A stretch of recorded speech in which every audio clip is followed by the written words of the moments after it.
Hey guys, I just wanted to reach out to you and let you know that Surewinder is still selling amazing products. Some of you guys have been dragging your feet for whatever reason. If your shoulder hurts, do not waste time. Pull the trigger. I just bought 4 or 5 of them, and we had 2 guys out. You know how much it cost me to pay for 2 guys being out with bad shoulders? We just pulled the trigger and we said, listen, everybody's going to have one on a truck. It's mandatory. You got to use it. Don't hesitate. Don't wait till your guys go down. It's going to cost you more. Buy a Surewinder. What's up, party people? Ryan here, Torsion Talk Podcast, and we have been on a little bit of a journey. And today I hope to wrap it up, or at least get us really close to the end of this story. Last week we talked about a lot of evil stuff,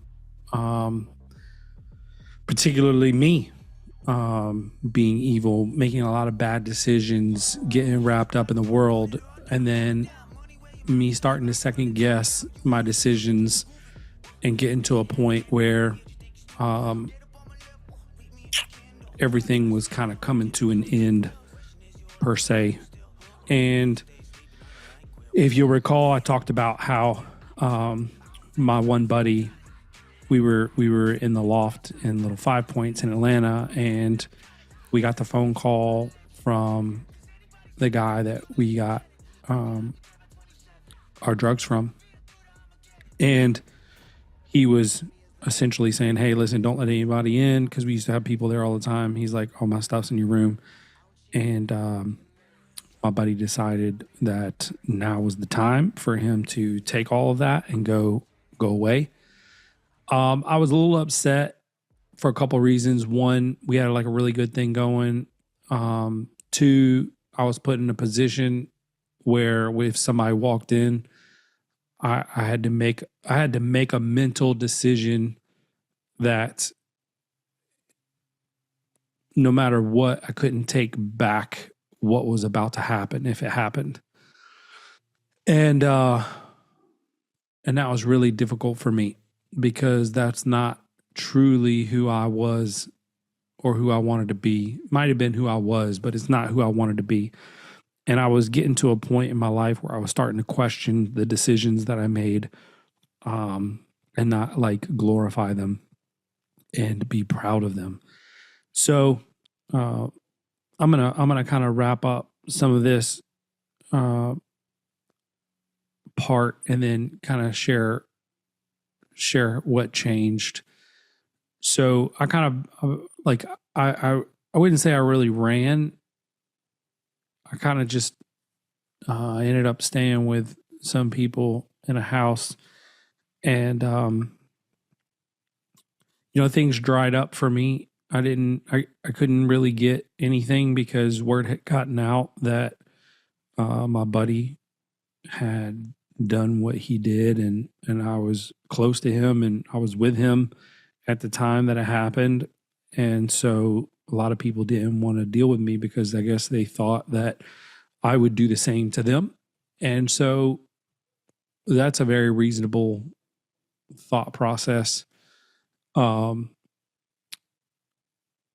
However, they came after us, and we were told by a mutual friend that they had put like a hit out on us to have us killed. I don't know if that's 100% true or not, but because we're both still alive. But at the same time, at the time, like we knew that was a very real possibility. Just being part of the whole thing, and knowing that this was like the ultimate stab in the back, because my buddy was there to like protect him for the most part, like prevent this from happening. And then he did it. So it was kind of like the ultimate betrayal. And so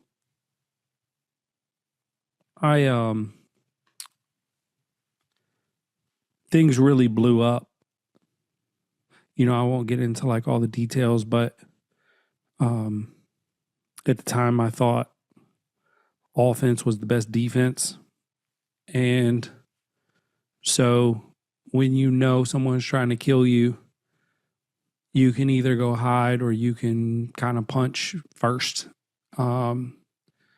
So, we made some more bad decisions, per se. And when you're in a position like that, you're putting everyone around you at risk. I paid a guy to sit outside my house where I was staying, let me know if they saw any suspicious activity. Just no way for anyone to live. And things got way out of hand really quickly with like no ill intention from me.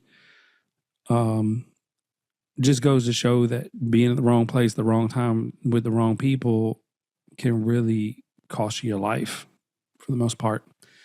So I'm going to fast forward through some really horrible stuff because I hit rock bottom pretty hard during this time. And money was drying up and I didn't know who was my friend and who wasn't my friend. I got caught out in public with those guys and got in a pretty brutal exchange. I still have a scar right here on my left side of my chin that if I shaved, you could see it a lot more clearly, where a beer bottle, the part that you drink out of, the little lip, I was hit in the face with it from a guy just coming across like a punch almost. And I heard my jaw crack and then it cut clear through my skin and I was bleeding pretty bad. And then they spit on me. And this was in a club. So they were shutting down. It was broken up fairly quickly.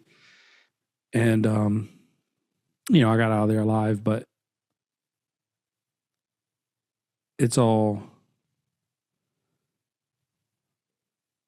I think when I look back on it, I believe I mentioned this earlier, I reflect on my life and I kind of feel like I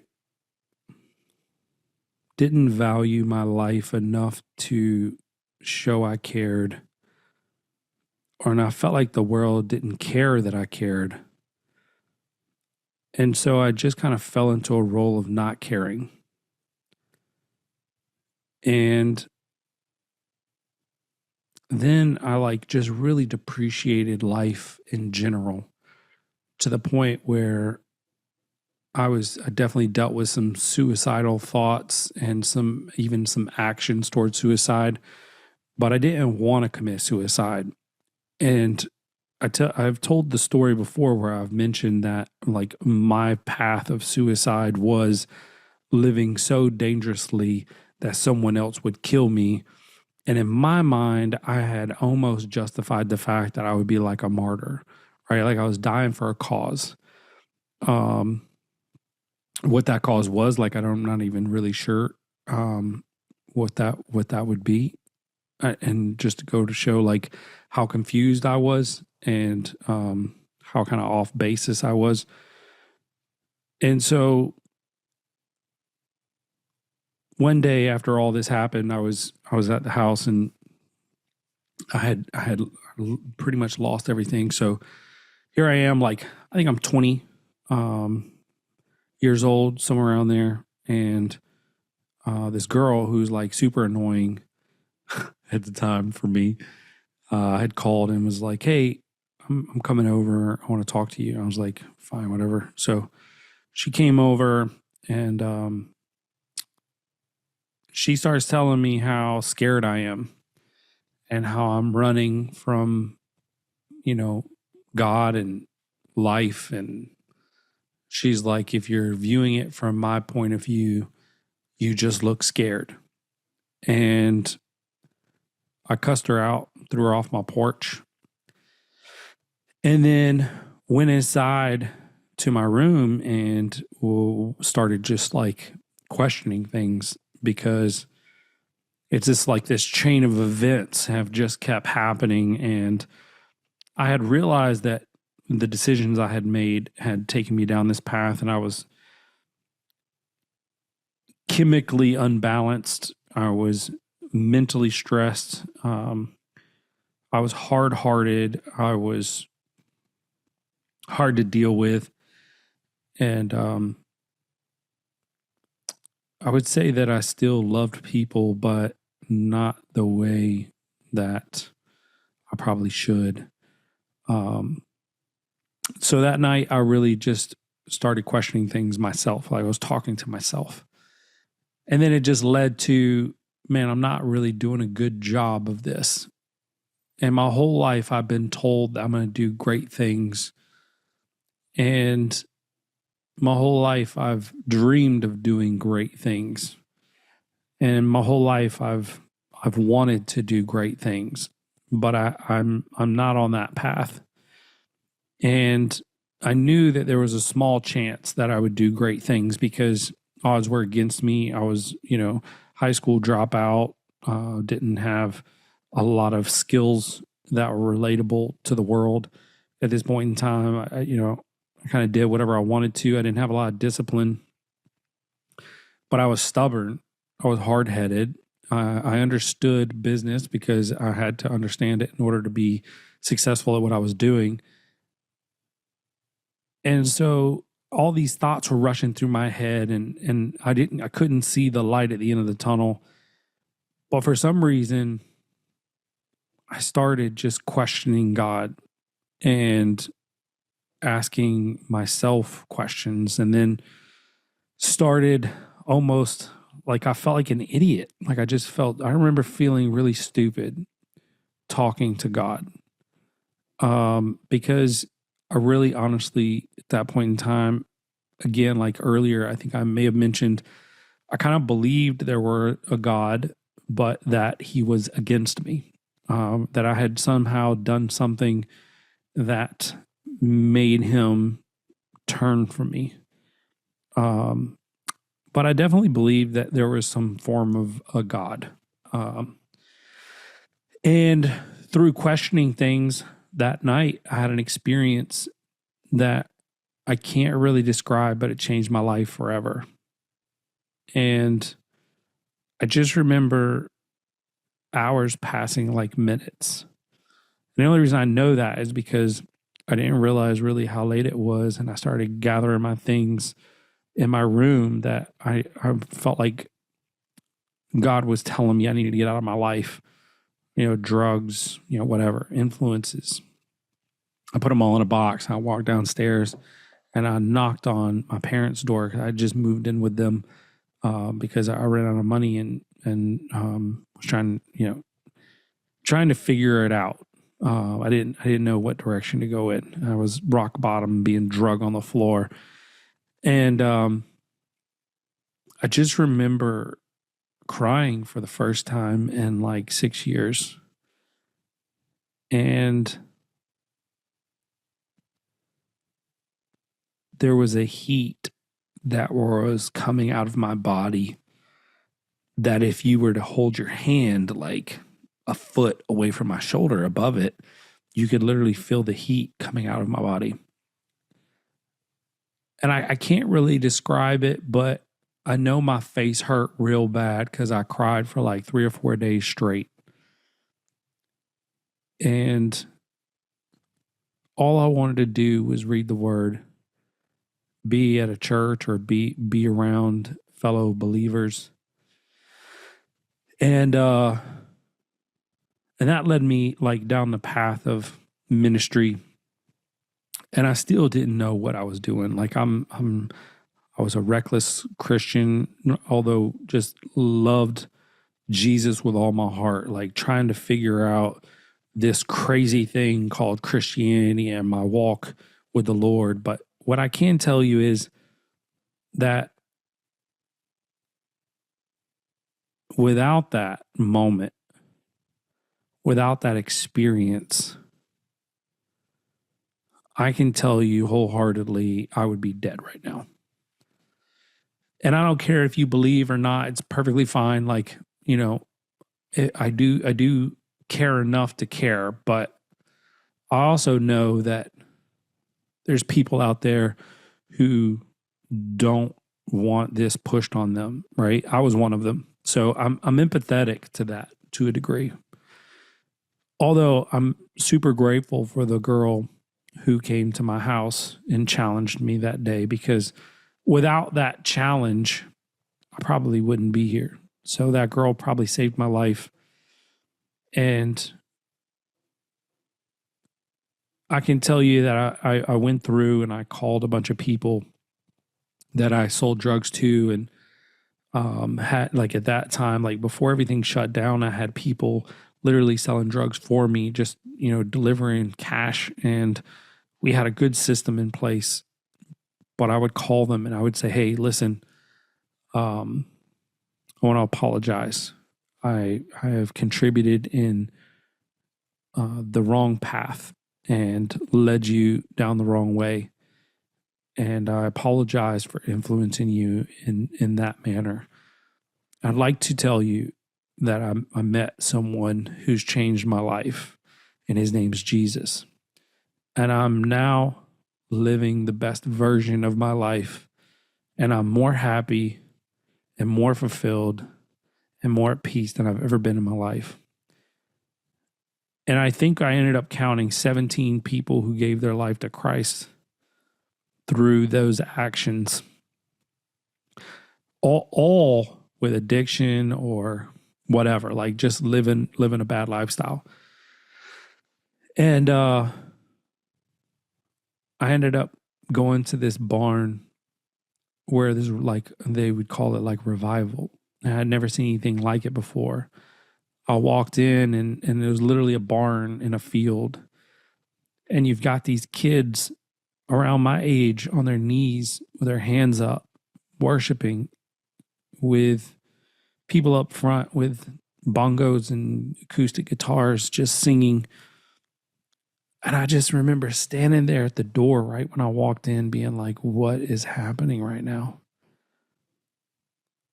And then I remember just feeling like, this is my people. Hey guys, I found something that changed my business and I want to share it with you. We've created packages that have included some of the best products in our industry to offer our service customers. The heart of that package is Stealth Hardware Kit. Stealth Hardware is the quietest hinges on the market. I challenge you to buy at least one of these, test it for yourself. Put it on your truck and design a quiet performance package for your customers willing to pay for a better, smoother running door. Buy your Stealth Hardware Kit at Service Spring, do a search for Quiet Hinge, and then buy that. You can buy a double or single door, 7 or 8 foot tall, and promise you, it'll change your service forever. Somer USA and Somer Group want to thank you for an incredible year and the trust you put in them and their products. As you know, Somer places high value on relationships, education, customer service, innovation, and professionalism. And they are grateful to you for your part in the fostering and dissemination of these values. If there is any way Somer can support you in your journey, whether through their products, the values they hold to, or the knowledge Somer has gained through interaction with door dealers across the world, please reach out to the team at your convenience. They are here to serve you. Again, thank you from the entire Somer team. Check them out at somerusa.com. Tell them Ryan sent you. And I felt so at home. And then something happened where someone came up to me. And so in our town, there was a group of people who I didn't get along with very well. And like, if we saw each other out, like, it was just a fight, no matter what. Like, we just fought. You drop everything and you fight. And I found out, like, one of the top guys for this other group was coming to this meeting. And so people that were there kind of knew the history and pulled me aside and was like, hey, do you want to leave? Are you comfortable? You know, so-and-so's coming. And I said, no, I'll stay. Knowing that this very well could be a setup. And now this guy was completely unrelated to anything to do with like the drugs and all of that. This was totally separate.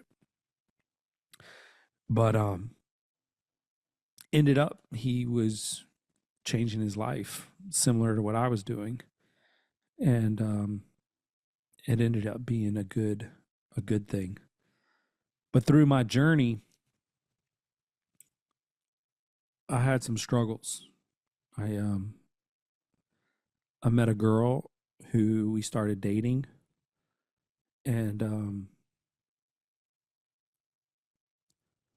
this was shortly after I had changed my life.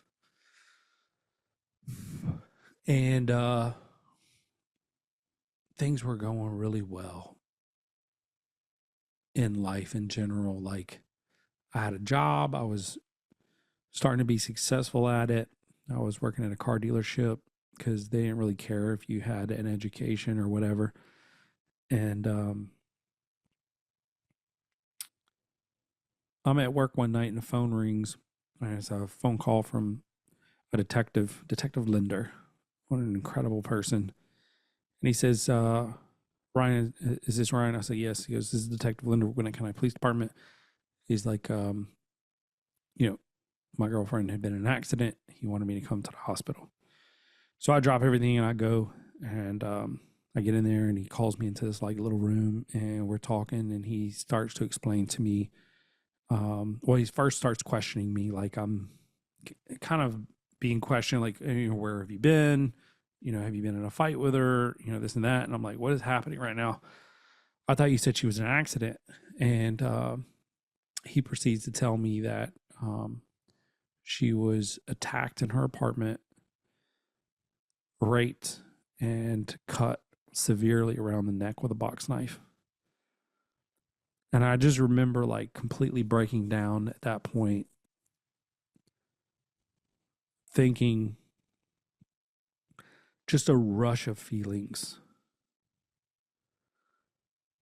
I remember the one that floated to the top was two. One, I'm going to kill him. Whoever it was, I didn't know.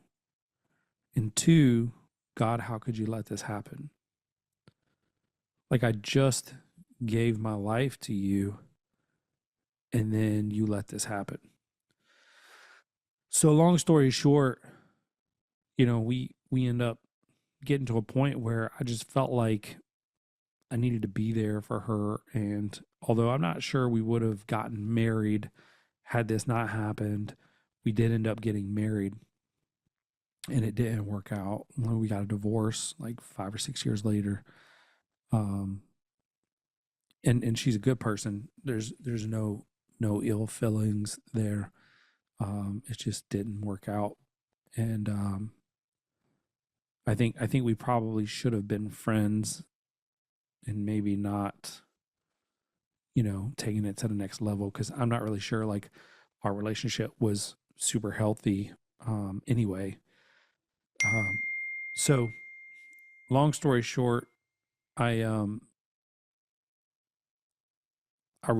backslid a little bit. I started questioning God. And then when we got divorced, I was kind of broken up a good bit about that as well. And during this period of time, like, I was in and out of ministry and really being mentored by a really awesome pastor who I traveled with and spent a lot of time with, went on some mission trips, and I really started to develop. And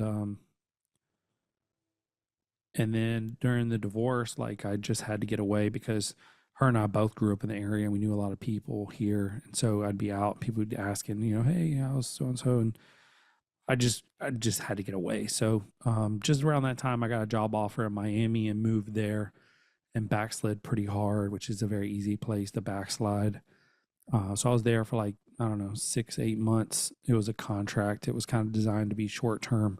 And then I moved back to Atlanta and started hanging out with my wife, Stephanie. At the time, we were just kind of like starting talking. And the reason we got reconnected was the girl who came to my house that I cussed off and kicked off the porch was a mutual friend. And she had reached out to me before moving to Miami and told me that Stephanie and her husband were splitting up, and she needed a car. So I helped her get a car. So we kind of reconnected through that process, and I moved to Miami. And then when I came back, we started hanging out a little bit.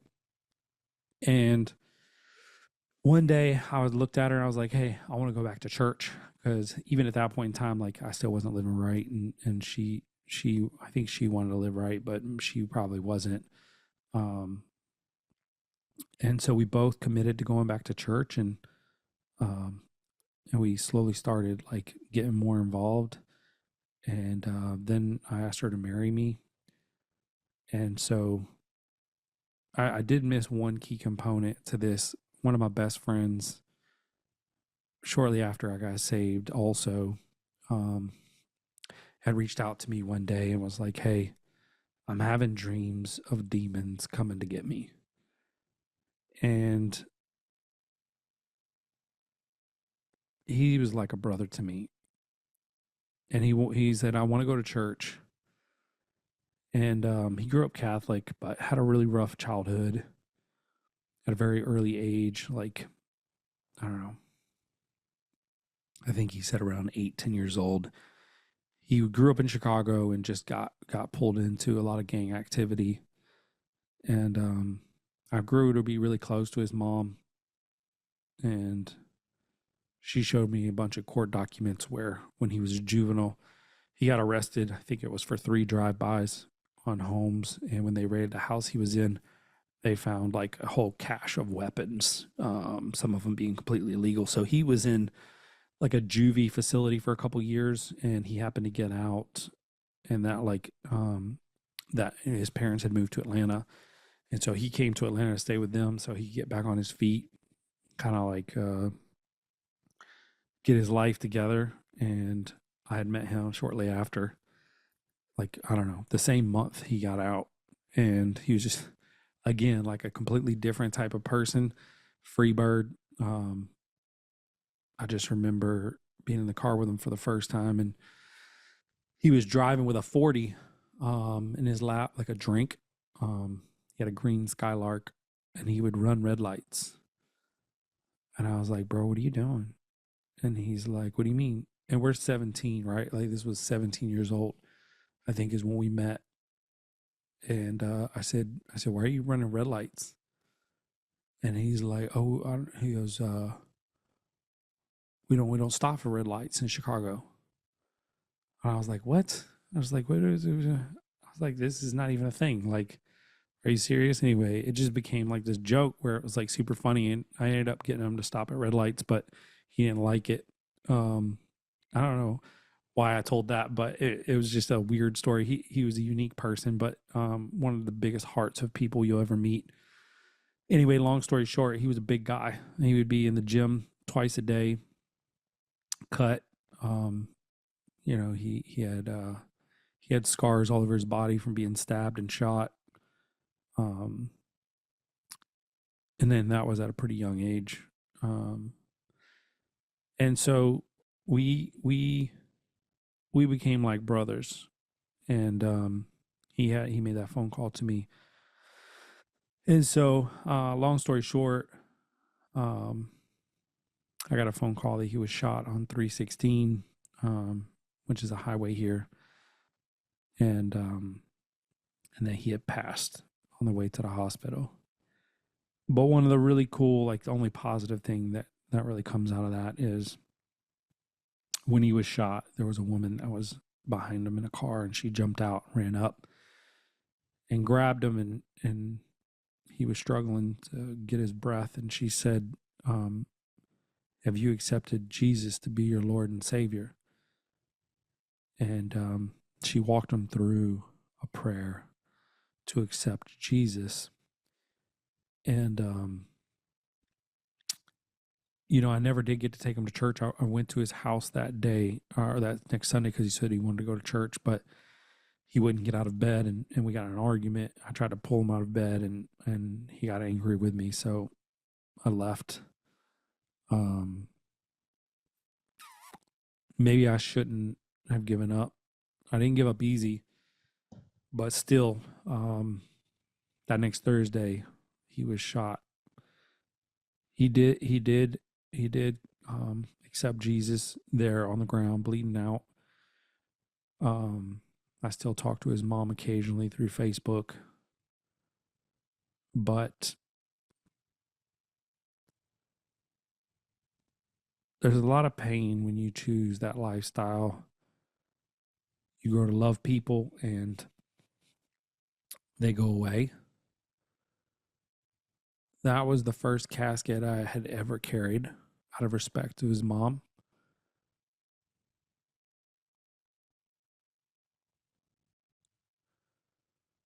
But I think about, I know there's a reason for the journey, but had I made the decision to change my life sooner, I may not have ever known him, but maybe I could have had a better opportunity. And so one of the main reasons why I'm doing this, and I know this isn't the platform and you're probably like, what in the world is going on right now? But I've lost a lot of people in my life. I've had a lot of tragedy.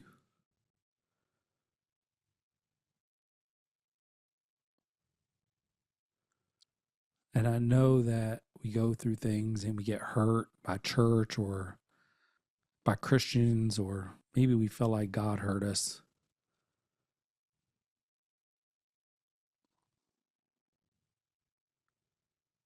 But it's never too late. It's never too late to evaluate yourself and figure out maybe you're not doing it as well as you should or could. Maybe it's you want to make a bigger impact rather than just being a business owner or a garage door guy. Maybe something with more meaning. So yeah, I'm using this platform to hopefully have you dig a little deeper today than being a better leader or a better doorman. I shared my story knowing that I can get a lot of kickback, and if some of the wrong people hear it, they could manipulate it or use it against me in the future. But I did it for a reason. I did it because I wanted you to know that I was a bad person and there was still a chance for me. And I do the podcast and I give so much because, I should be dead multiple times. Even to the point where someone pulled a pistol 10 feet away from me and pulled the trigger and I wasn't hit. I mean, he was pointed right at me. Either it was a blank or something miraculous happened, because there's no way he's missing that shot. And I was the only one at this party that didn't run. I stood there, stared him in the eyes, and he pulled the trigger. Tell me how that happens. And then he immediately jumps in the car and drives off.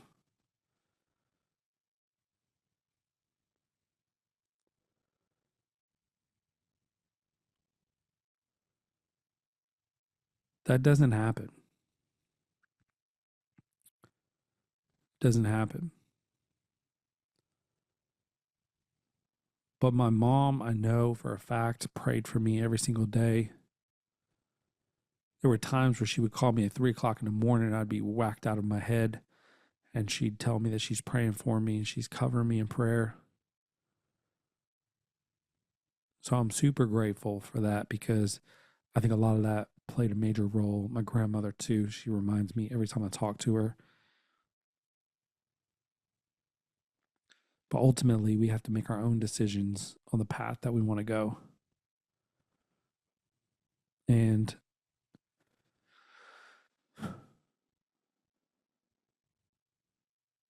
sometimes we just float through life, and other times we make an impact. We intentionally make an impact.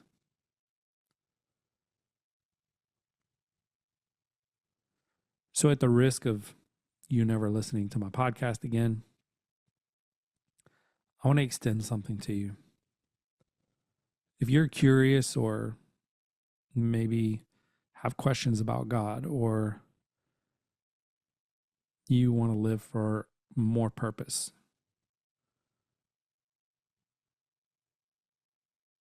reach out to me on Facebook, or if you got my number, hit me up and let's chat. I'm not going to force you into anything. I'm not even going to try and talk you into it. It's not my job. I'm just saying that I tried really hard to control my life. And for 19 years, I failed. And when I jumped out of the driver's seat and into the passenger seat, things got better for me. Not immediately, because I still dealt with a lot of pain. I had to go through therapy. I remember the doctors telling me that my skin was turning green. I guess I was jaundiced because of my liver or whatever. They said I had a chemical imbalance that was really bad and put me on a ton of supplements and medicines. I lost my hair. I almost lost my girlfriend, went through a tragic situation. My best friend was shot and killed. One of my other best friends robbed our hookup, and I almost died through that.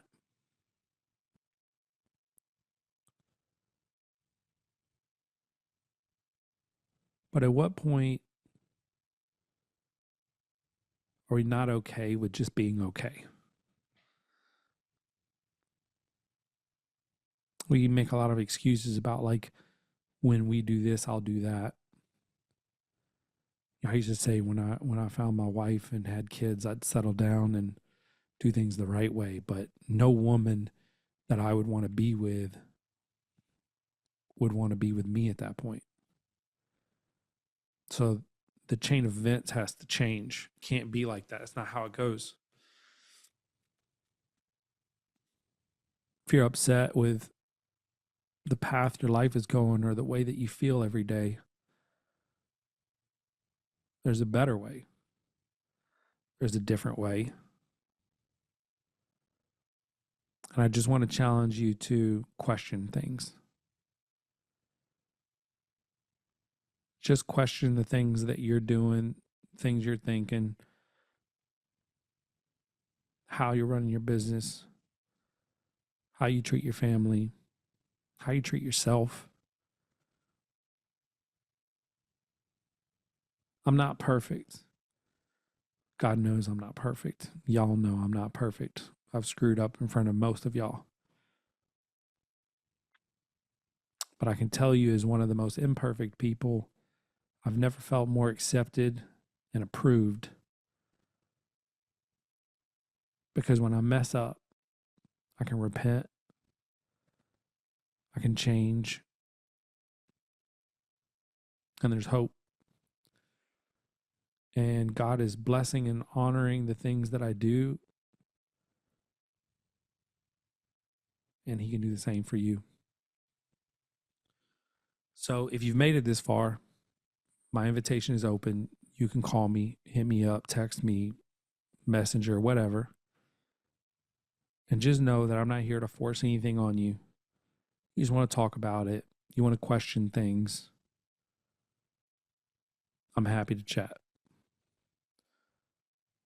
And If I offended you, I'm okay with that. Because part of me wishes that I would have tried a little bit harder with my buddy. And my only regret was not fighting him that day when he wanted to fight me because I was trying to pull him out of the bed. I know I probably would have got my butt kicked because he was a big dude.